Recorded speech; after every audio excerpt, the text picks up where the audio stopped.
All right, it is 5 p.m. We will call the September 27th, 2022 Fire District 5 Commissioners meeting to order. I have a motion to approve the agenda. So moved. I'll second it. All right, it's been moved and seconded. Roll call vote, please. Commissioner Ency, Yes. Commissioner Sudich, Yes. Commissioner Urbina, Yes. Chairman Wilsey. Yes. All right, have a motion. Commissioner Nelson is not able to make it tonight. Have a motion to excuse his absence.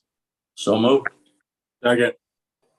All right, it's been moved and seconded. Roll call vote, please. Commissioner Ency, Yes. Commissioner Sudich, Yes. Commissioner Urbina, Yes. Chairman Wilsey. Yes. Are there any other commissioner absences coming up? All right, seeing none. Any communications to the board? No communications. All right, can I have a motion to approve the minutes of the September 13th meeting? So moved. I'll second that. All right, it's been moved and seconded. Roll call vote, please. Commissioner Ency, Yes. Commissioner Sudich, Yes. Commissioner Urbina, Yes. Chairman Wilsey. Yes. All right, how about some voucher approvals?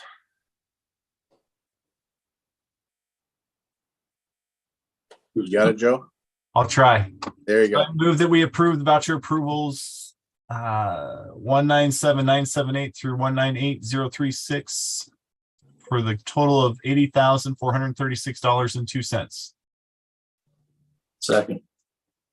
All right, it's been moved and seconded to approve the vouchers. Roll call vote, please. Commissioner Ency, Yes. Commissioner Sudich, Yes. Commissioner Yes. Urbina, Yes. Chairman Wilsey. Yes. All right, any reports from 3390 tonight? There is not. I talked to Jake today and he doesn't have a report. All right, takes us to Chief's report.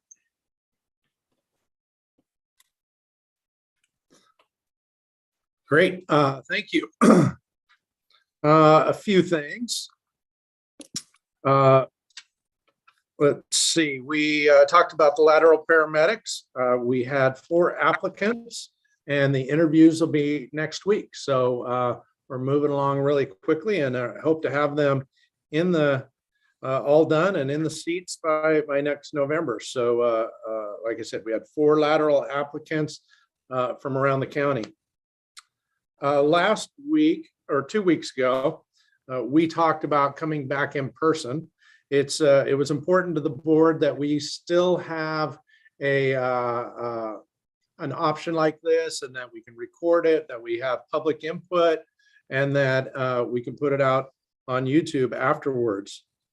I met with Preston Barr, the school superintendent, because I went on their website and they're doing the exact same thing that we want to do, and asked if we can use their facilities. And so far I have a yes.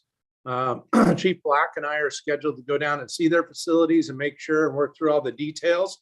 And of course, I'll bring it back to you, but it sounds like we may be able to use their facility at no cost and still be able to meet all the objectives that you wanted. That if you are out of town, that you can remote in, that the public can too, and we can still record it and put it online. So I still got a little bit more work to do. If it doesn't work there, I do have a call in with the city to do that there. So I just wanted to update that it's looking promising that the school district is going to allow us to do it and we can meet all the objectives. So I appreciate Creston's help and support there.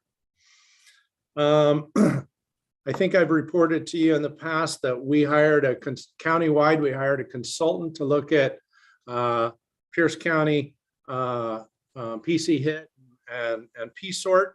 Well, that consultant report is done and we're meeting on that tomorrow.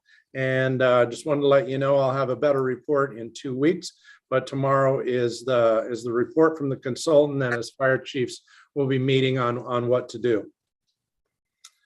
South Sound 911 board and single system. I'm actively involved in those meetings and attending along with Commissioner Wilsey through his department. I do want to let you know that I was very hopeful after our last meeting on creating one system. It was much more collaborative, and I think that there actually is a chance. I'm hopeful to get that over the finish line. Thursday and Friday, if all goes well today and you approve the contracts, Thursday and Friday we'll have a new team with me and 4 assistant chiefs. So we're going to take Thursday and Friday to just meet together, to work through our work plan, to set new objectives, to set new goals, to put a new number 1 together for our department. So I'm excited to do that with the new team Thursday and Friday. I wanted to let you know that Robin Denson is going to do a ride along on Friday with Engine 51. I'm excited for that, and I'm sure that at the station there, I'll have a fun time and with her and show her our department. So with the contract that's on the agenda today, next, if those are approved, next Monday, Chief Black will start, Chief Booth will start, Chief Westcott's first day is Monday also. And then we are working through the process of a new division chief of logistics. I had originally reported that I had hoped to get it done by October 1. That was a little aggressive, and we think we can have them in the seat by November 1. We're working with the union on an MOU to do that because the list has ran out, and I think we have that done, and we'll be signing that and then going through the process internally for a division chief of logistics, and hopefully have them in the seat by November 1. We have a Citizens Hero Award that's coming up Thursday, the 6th at 4 o'clock here at 5:00. I don't have a lot of details. It's on my calendar, but apparently it was one of our fires. We had some citizen that called in that fire, and we're going to recognize them. But I wanted to let you know that that's Thursday, the 6th at 4 o'clock here at 5:00. Something that we're probably going to be bringing to you at next meeting, I don't have the details yet, but we're looking through it, is to look at joining the MRSC, which is a small works vendor or a small works roster and a vendor list and a consultant list that we can go to anytime that we need somebody, a consultant or a small works roster or a vendors list. So we're evaluating that right now, and but it's pretty likely that we're going to bring that to you, and I'll have more information in 2 weeks to join the MRSC. Last but not least, we have department flu and COVID shots Tuesday the 11th. That will be that I think was in your email, inviting the whole department to that. That's all I have right now. I'm duty chief too, so you know if something happens during the meeting, I'm duty chief. And Chief Meyer, I see him on, but he's coming back, and so is Chief Waters. Apparently, I think it was tonight or tomorrow morning. It looks like Todd, he's either doing it remote or he's here, and I haven't seen him. But he and Chief Waters are back. Are you back? He's either back or on his way, but they're coming back. No, just arrived about an hour ago, stopped in at Station 51, talked with the crews, and now I'm just cleaning up and doing some laundry and getting ready to be back in the office tomorrow. So great. That's all I have for Chief's report, unless there's any questions. Chief, this is Chief Oldenburg. I have one clarification. I believe you mentioned in the laterals that the paramedics would be available next November, and we want to say it's this November. Yeah, a little over a month. Yeah, we're moving really quick. Next November. We'll be interviewing next week, and they'll be in the seats this November. Thanks. All right. Any questions for the chief? Any of that? All right. Any standing committee reports? You have any committees? Yeah, Joe. So I met with the budget committee and they were going over the preliminary budget. We'll obviously get more information on that. I don't think there's really anything I need to present to you guys ahead of time. And then met with another committee last week as far as looking at different models as we go forward in our bond proceeds and moving forward with construction on different projects. I don't know that we've decided anything or have anything to present to you, but we did meet with Hill, and Bryce and I met with them, and we discussed different models to use as far as how to proceed with the contractors, the designers, and us, and a couple different models that I'd never heard of as far as collaborative work. And so we're going to dig into that a little bit, and as soon as we have anything to present to you, I'll let you know. But it was very informative for me. And so we'll bring that to you eventually, but I just want to kind of let you know that that's two things that we were working on behind the scenes.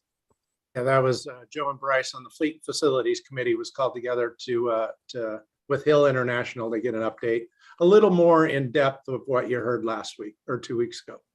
Yeah, and it was, yeah, go ahead, Tom. No, finish up and then I've got a question. No, I'm done. Question on the budget. We're going to approve 2 new assistant chiefs, which will bring us in the short term to 5 assistant chiefs. I'm sorry. Are we going to need to amend the budget on a temporary, well, just through the new year, I suppose? Has that been discussed with your committee? Thanks. It has not been. That's a good question. I don't think I'll let Chief Oldenburg and Crystal jump in, but our plan is that that 5th chief, Chief Johnson, will be covered by bond money. So I don't think we need to adjust the budget. Now we'll be doing it in arrears. So maybe Crystal or Chief Oldenburg can jump in. It's going to be covered by bond, not by district, but you're right. We don't get funded till January. So is there anything that we need to do in there? And I'm embarrassed that we hadn't thought of that. Maybe Crystal and Chief Oldenburg have. Yeah, so we're watching the budget as we glide slope toward the end of the year, and we're monitoring our salary and budget line. So that so right now we anticipate that we would be able to absorb that cost, and then we would be reimbursed in arrears with bonds funds. That would come back to our general fund. But at this point in time, we do not believe that we would exceed our approved budget at this point in time. Thank you.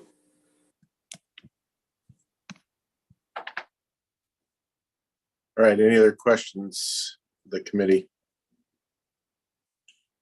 All right, seeing none, financial report, Crystal. Hello, it's me again. Okay, I'm going to share my screen really quickly.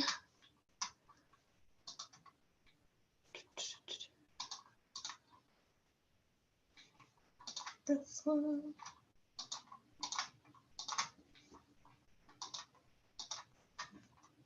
Okay, can you see the financial report? Try to make it a little bigger.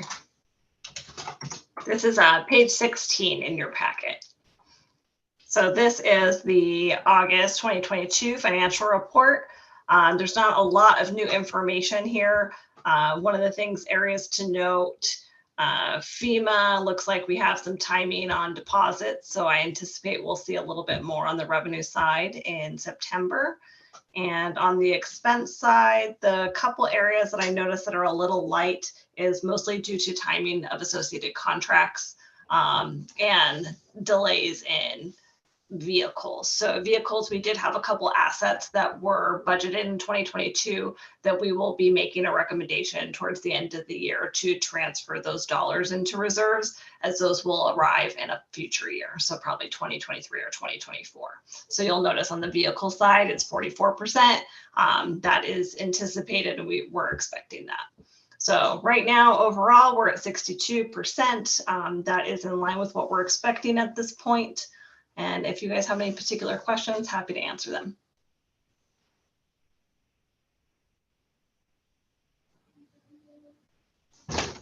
All right, any questions for Crystal?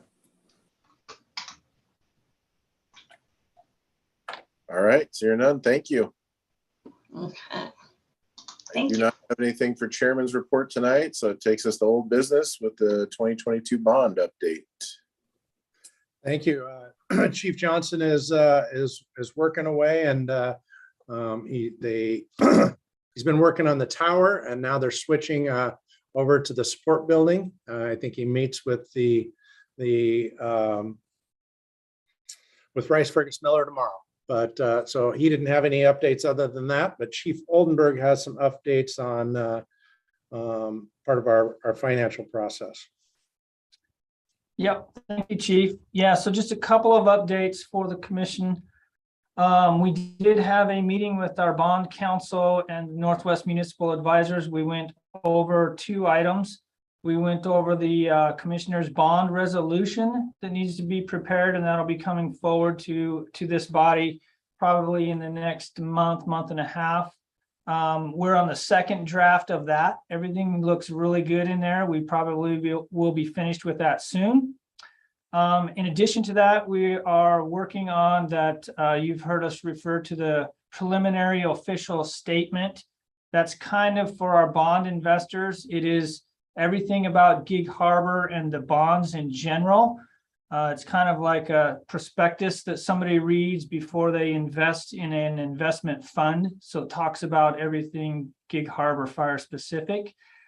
We went through that entire document, which is a very lengthy document, as a committee, and that's looking very good. We're waiting for a few specific pieces of information, but that is moving along, and it's on its second iteration at this time as well. So everything is moving according to schedule. The documents are looking very good. Everybody feels comfortable with where we're at, and we're on timelines. Also, Commissioner Nelson and Commissioner Irvina are privy to this information as well, and they're moving along this process in coordination with staff here. So that's my update. I'll stand for questions.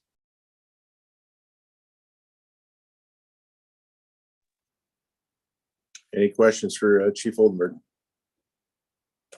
Seeing the shaking heads, no. Thank you, Chief. All right, that'll take us to new business. Some collective bargaining agreements. So we negotiated. We have the union has passed the collective bargaining agreement. 2 weeks ago, we met in executive session, and I went over that.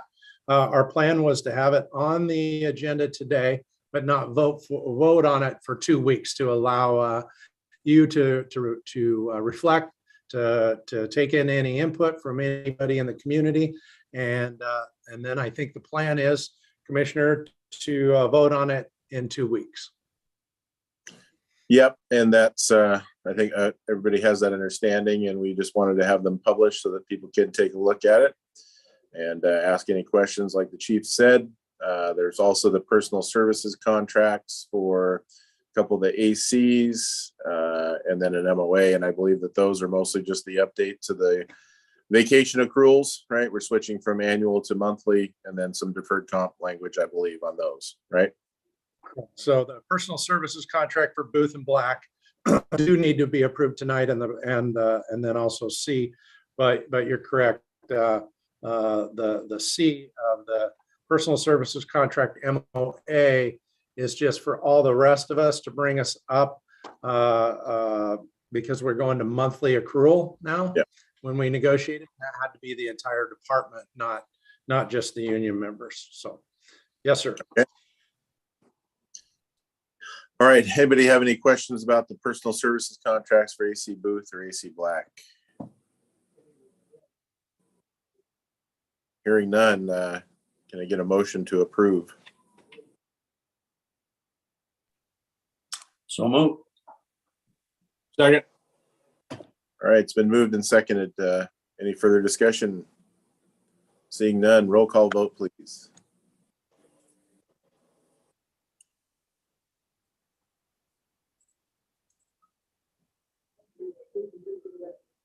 Sorry about that. Commissioner NC, Yes. Commissioner Sudich, Yes. Commissioner Urbina, Yes. Chairman Wilsey. Yes. All right, then we have the personal services contracts MOA. Any questions or further comments about that? All right, I'd entertain a motion. So move.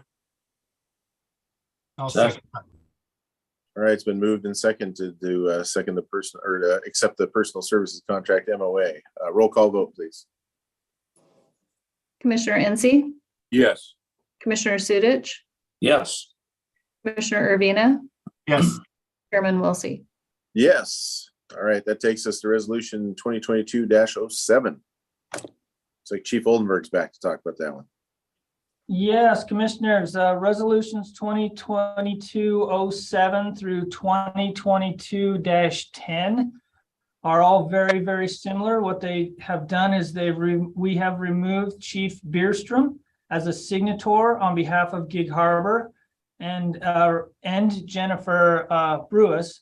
They were both on a number of documents, and replaced those with Crystal Hackmeister, the new finance director.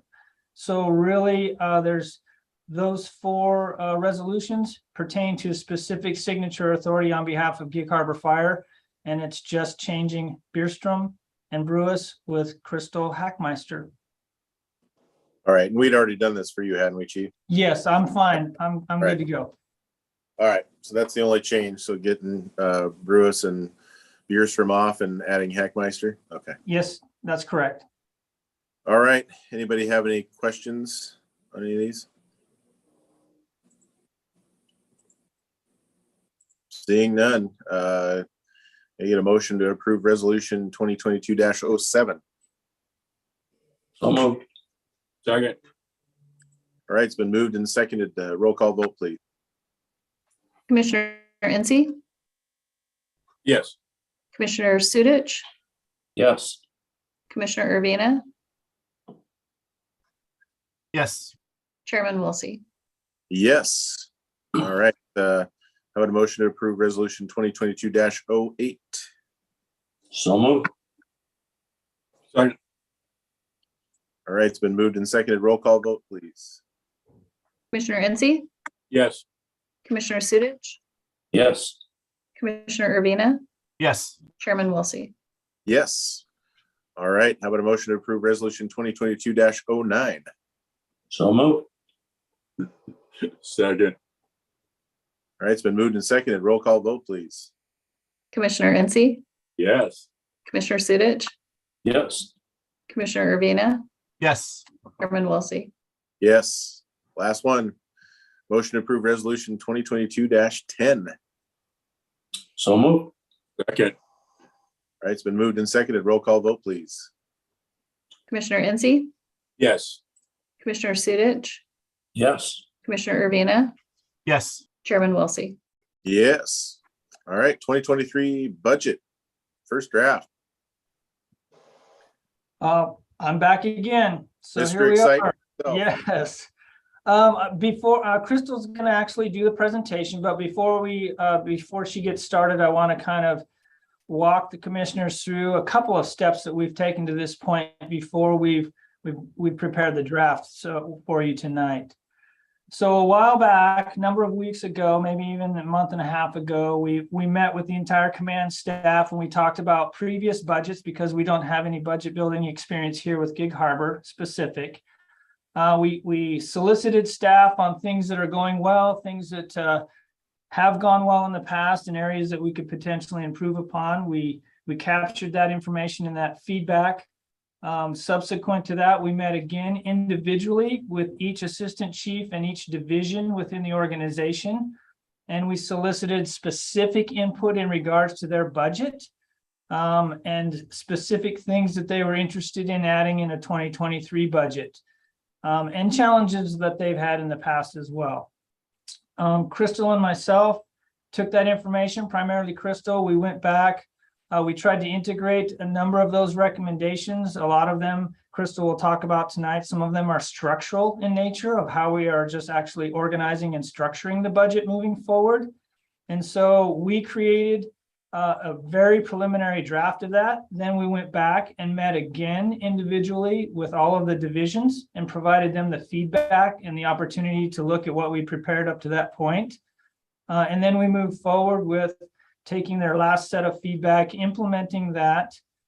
We met with the Finance and Budget Subcommittee, and we presented our proposed draft. We solicited feedback from that meeting as well. And then yesterday, we met with the entire command and general staff, and we went over Washington State tax code and revenue sources and the 2023 budget. So we spent about 3 wonderful hours together embracing finance at its core. And it was a wonderful time. And so I just kind of wanted to set up what we've done to get to this point. It is our first iteration of preparing a budget for you as our fire commissioners. And so we do have as much detail as you want, all the way down to line item specific. That isn't our intent of what we're presenting tonight. But there has been a lot of preliminary work that has gone into the building of this budget in particular. So with that, I'm going to hand it over to Crystal, and she's going to walk you through our 2023 proposed budget. I love that you called property tax fund. Okay, let's do this. Okay, can everyone see the screen? Awesome. Okay, so this is our first draft of the 2023 budget, providing a higher level view of what we're looking at into all the collaborative meetings that Chief Oldenburg had just mentioned that we have done over the last couple months. Okay, so going into the highlights for today, one of the things I want to mention is we're going to go over the budget priorities, our assumptions into compiling the 2023 budget. We'll review a couple of the key drivers for the current year and how those impacted our budget development for 2023. Some additional considerations that are also impacting 2023. And then we'll go into some numbers and go into the high level summary. And then followed at the end, we'll review our timeline again, and then there'll be open discussion and any questions that you might have. Okay, going into the first slide here. One of the main priorities we have for 2023 is to have a balanced budget. So our expenditures will not be over our revenues. This is a GFOA best practice and something to consider as we're going through our bond rating presentation and rating for this year.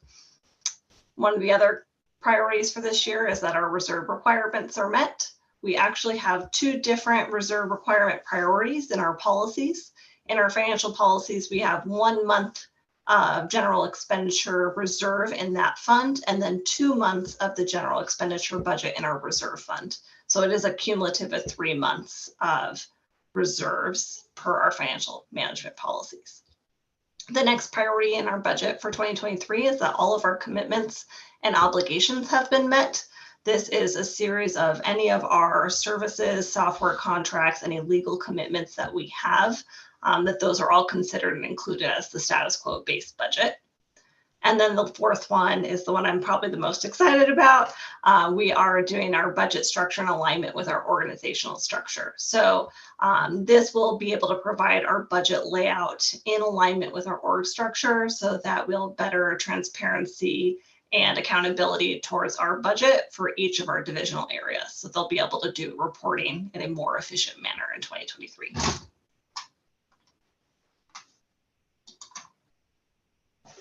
Okay, moving into 2023 assumptions. So one of the main things that is impacted in 2023, it is our first year of the collective bargaining agreement that will be voted on at a future commissioner meeting. So this is the first year.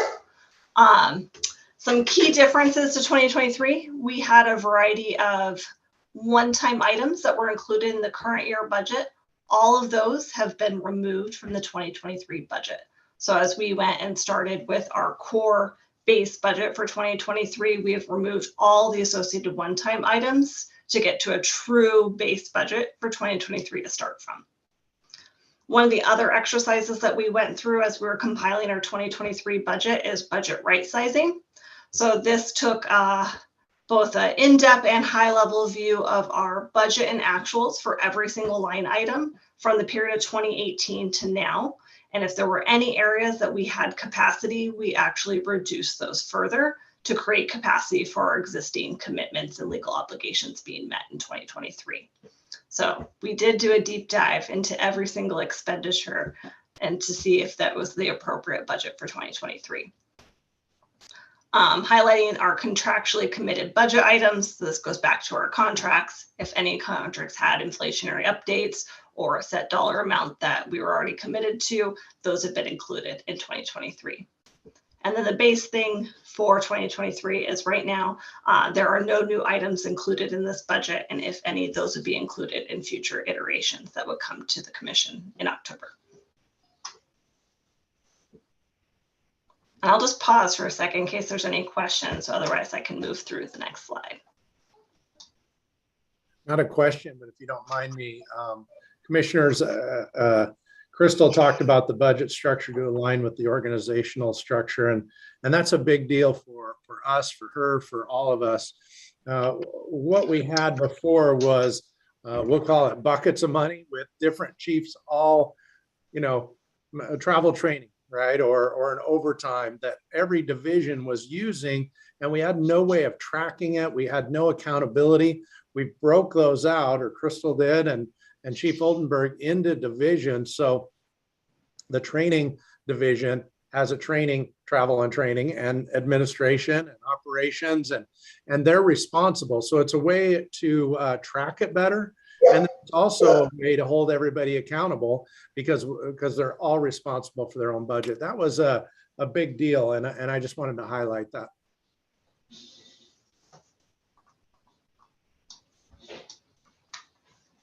Okay, great.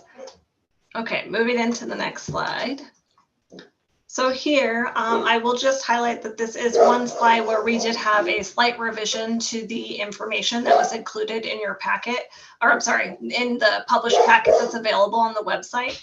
So that one, we'll make sure that the website version has the updated one. So moving into, hold on just one second.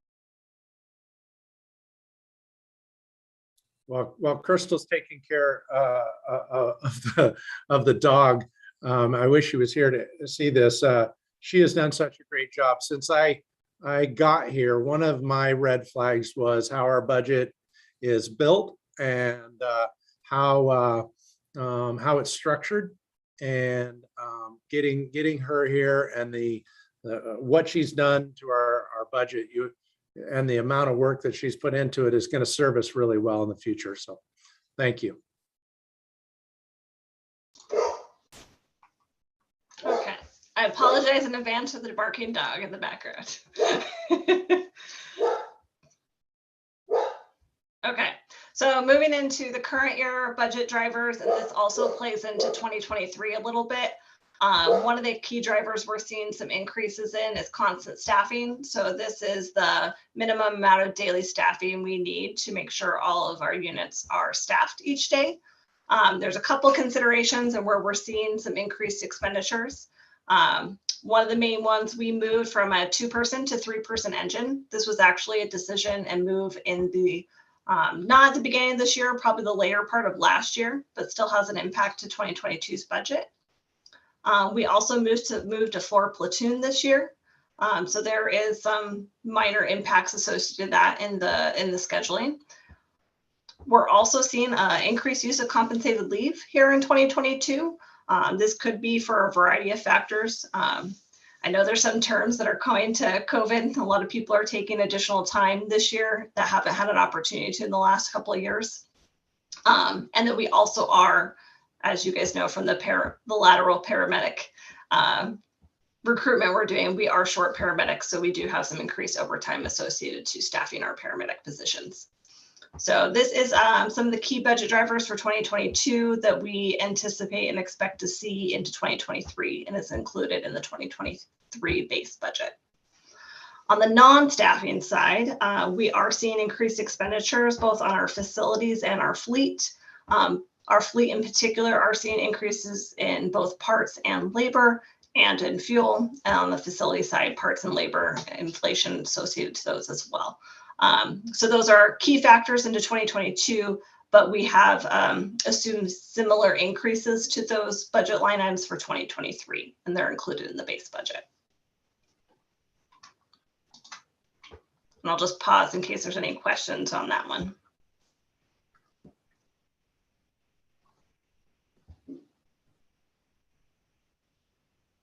Okay.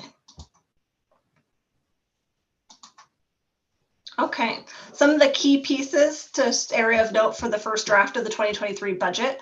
This is including the voter measure that is going to be included on the November 8th ballot for the EMS levy lid lift.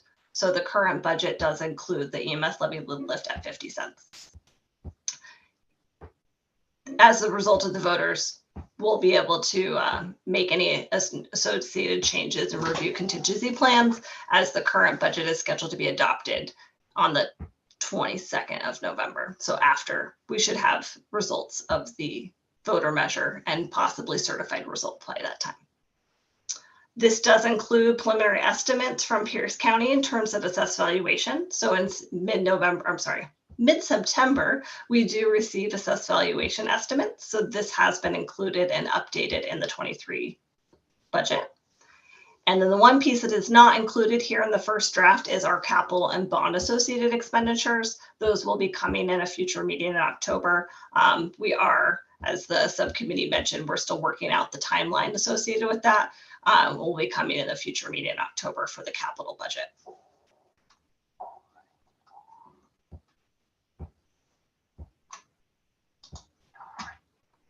Okay, this is very similar to one we did in a earlier meeting. This is the 2023 budget structure in alignment with our organizational structure.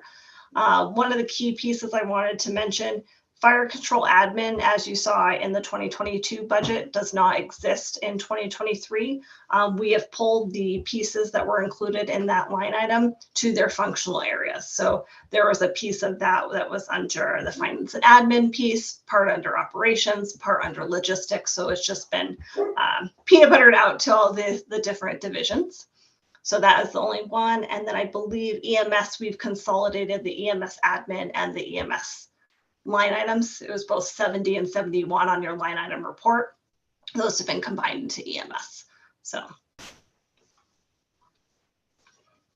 I'm excited about this point. We'll have some good reports. Okay, ready for some numbers? Okay, here is by the organizational structure and division, our 2023 budget. It is 35.87 million in our first draft.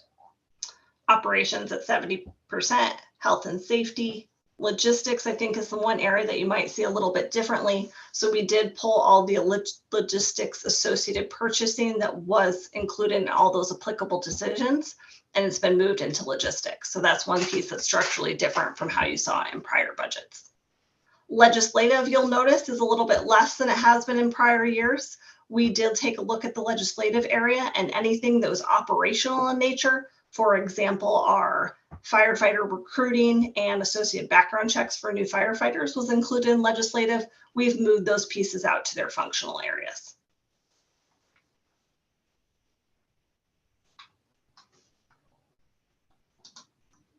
Okay, so this is the same information, but by expense type. So it is categorized by salary, benefits, maintenance and operation, and transfers. Transfers and why it's listed differently. This is the minimum amount required to meet our reserve commitments. So with an increase in our expenditure budget, our reserve commitment also increases because it is 1 month, actually 3 months cumulative of reserve requirements of our expenditure budget. So that line item will get us to meet our reserve requirements with our 2023 budget. And then our salary and benefits are listed separately as well.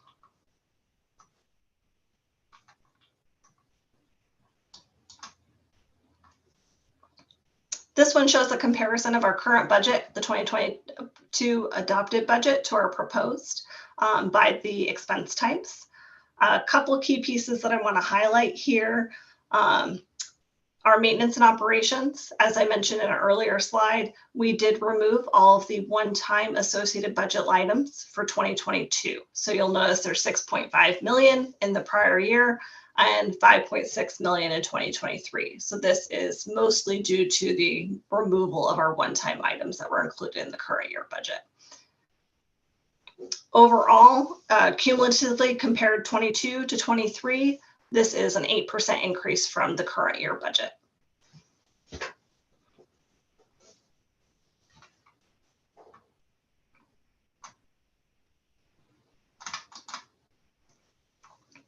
Okay, so moving into our budget timeline, we are in our last meeting in September, which is our base budget.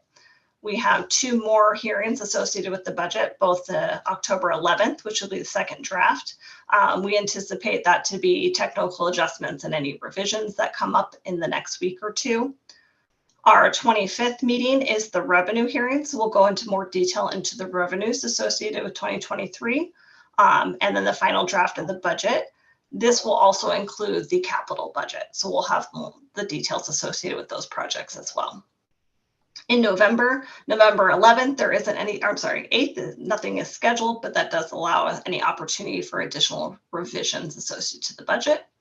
And then we have a tentative adoption scheduled on the 22nd. And then the one that does not move is the 28th. The budget is due to the assessor's office. This is also our levy certification for our property tax.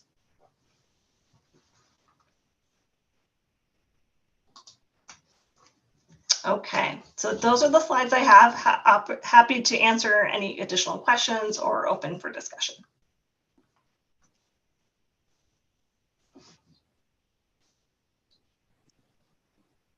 All right, any questions for Crystal or the budget? First draft. All right, hearing none. Thank you, Crystal. Great, thank you.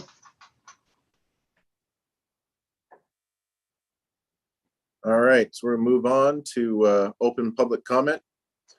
Please state your name for the record. You'll have 3 minutes. If there's anybody wanting to address the board tonight.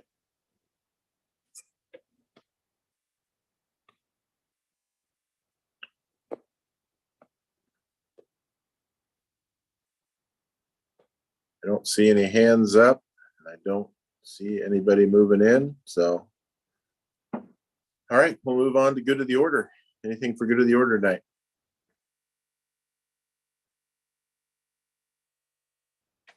All right, hearing none. Special interest, upcoming events. We got the Washington Fire Commissioner Association annual conference in Spokane in October. I believe Commissioner Sudich and Urbina are going to that. Is that correct? No Sudich. Nelson. Nelson and Urbina. Okay, perfect. All right. I don't think, is there anything else anybody wants to bring up for special interests or upcoming events? Chairman Woolsey, this is Tanya. I'll just comment, the Scarecrow Festival is also this weekend and we'll have a booth set up there. Okay, is that at Semmel? It is from 11 a.m. to 4 p.m. All right, perfect. Thank you. And just one quick thing, you might have seen there's going to be a municipal roundtable on Friday, hosted by our legal representation. I believe it's either last month or the month before I attended it, and it was great. So if you have time and are available, please jump on if you can. All right, thank you, Commissioner Urbina. Any other news or special events? All right, with that, we will adjourn this meeting. Our next regular meeting will be October 11th at 5 p.m.